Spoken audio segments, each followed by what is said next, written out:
Yeah, we'll try pulling this one out.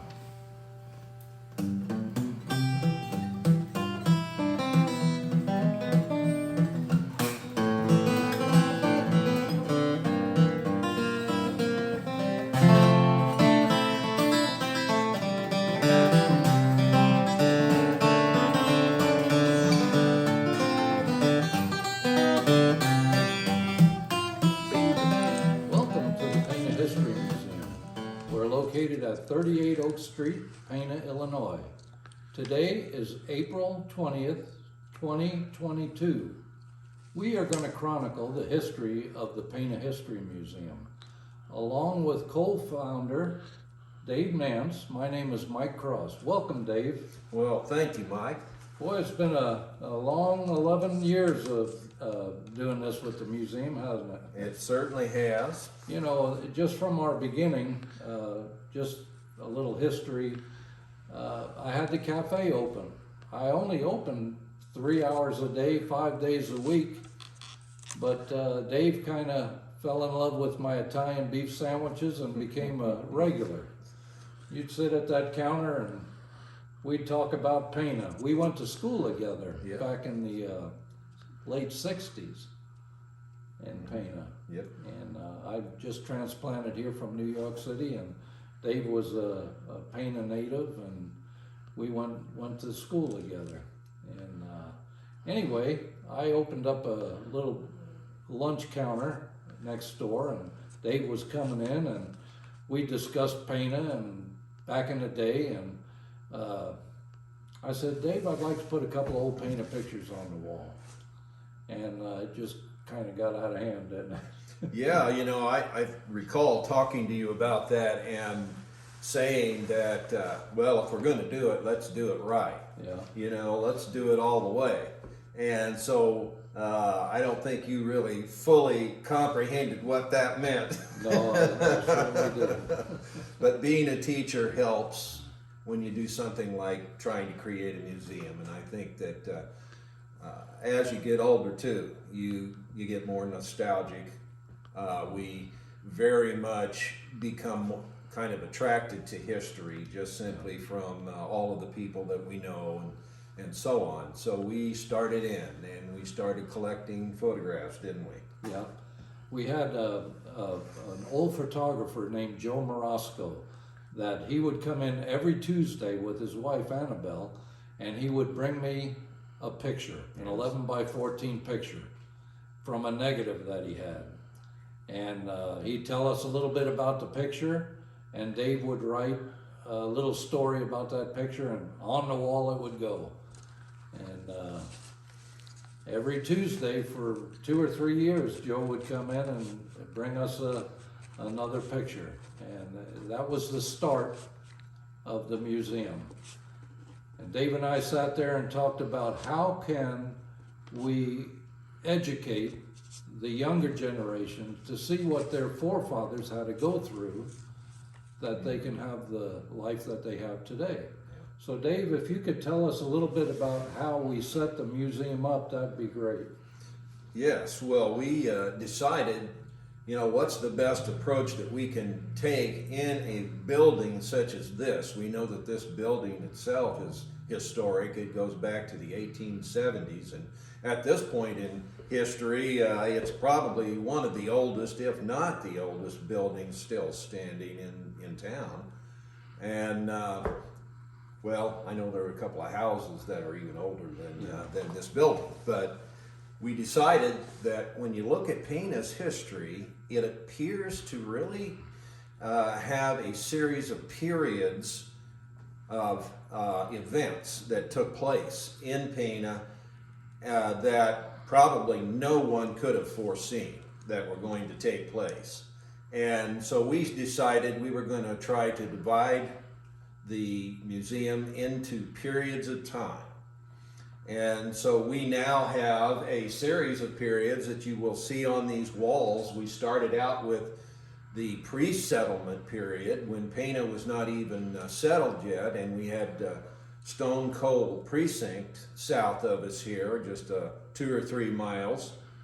And then we went to the time of Pana's settlement, with the railroads coming in, and its chartering in 1856, I guess, is when it finally officially became a town, but by that time there were already about 800 people here. And then we went to the discovery of coal, the coal mining period. And, we know that Pana had 5 different coal mines. What a tremendous boon that was for a growing city. Then, early 1900s, we had a Chautauqua period. That was a very fashionable thing that people were doing during that time. Then we had, all of a sudden, a growth of growing plants. There were flowering plants and then eventually roses. And so we had what we called the greenhouse period, which was at one point about 34 acres under glass. And then the Depression hit. So certainly you would have then a Depression period. Then after the Depression period, we had that recovery. Well, that was the recovery period, and on into the 40s, 50s, and so on. Well, then some real changes came economically to the city. And so we call our last period at this time the post-recovery period, so that, for want of a better name, we have something to call it, you know. And I do believe that we're probably going to have to add another period to this story. I think because it's time. I think we're going to see, we could call it whatever we wanted to, a revitalization period or whatever, but I think that's on its way. I believe it is too. And I'm very positive about that. Well, thank you for sharing the different periods of events of Pana. I think maybe now we should pick a period like the pre-settlement period and maybe talk a little bit about that. I know it started in 1832 when the first settlers came to this area, like you said, in the Stone Cold Precinct. There was a lot of wild animals around back then, wasn't there? Oh yes, we know that you know, there were wolves here. And there were all sorts of wolf hunts. There were rattlesnakes. We had even mountain lions, bears. Just think of the name Bear Creek. That was named after the bear population that was seen there. So there was a lot of these large, some predatory, others were just grazers. There were bison here before settlement. You know, the tall grass prairie was intact and was just teeming with life. Well, this actually was Black Hawk Indian hunting ground, Yes, wasn't it it? was. This was a part of that, and of course we know the Black Hawk Indians certainly were a large factor in history, because we had the Black Hawk War in 1832, and we know that that resulted from, you know, treaties that were broken and that sort of thing that took place. And so there was a lot of things going on during all of those years. Yes, definitely. I know that some of the founders of the first settlers here, the Price family and was it Beckwiths that had the post office. So I know I have a picture, and we've done an interview before with Millie Meyerholz about the first marriage in Pana, and we have the picture of Mary Edwards and William Price on the wall of the museum. Tell us the story about Abraham Lincoln saving an old Indian right at the end of the Black Hawk Indian Wars. Yeah, there was, you know, Lincoln he was a captain, and he had been voted as a captain by his own men that he was going to lead into battle. And he said, well, I fought a lot of bloody battles, you know, during the Black Hawk War. A lot of blood struggles with the mosquitoes. But he never really saw any action. He was just in there, you know, wandering around and I guess setting up battle plans and that sort of thing. I don't know if that's where he started making plans like for a civil war or something.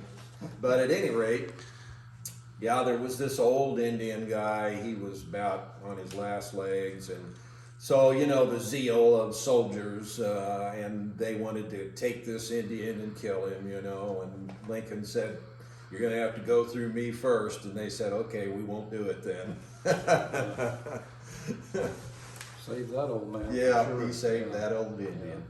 I know that speaking with some other historians in the area, they talk so much about the different Indian tribes that commingled with the early settlers. Some of them never went on the Trail of Tears; they just assimilated with the rest of the people. That's why there's a lot of population in this area that have Native American heritage also.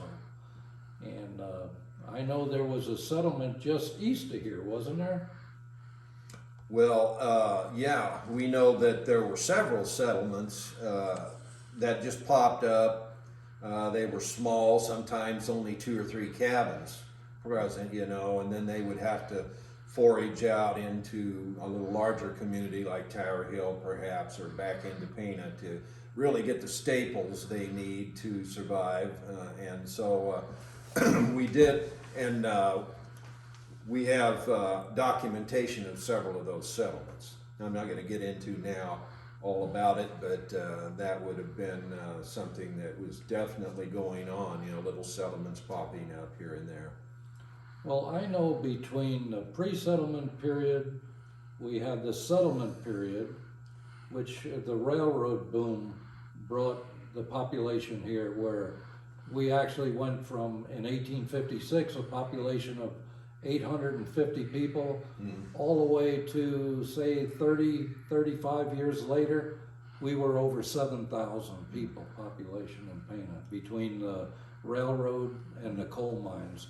I know that the railroads brought a lot of people from the east, and I know the coal mines brought a tremendous amount of population from Europe and Eastern Europe. And Well, you know, the peak of population was in 1920 at that census, and there were 8,000 people right. that were numbered in Pana.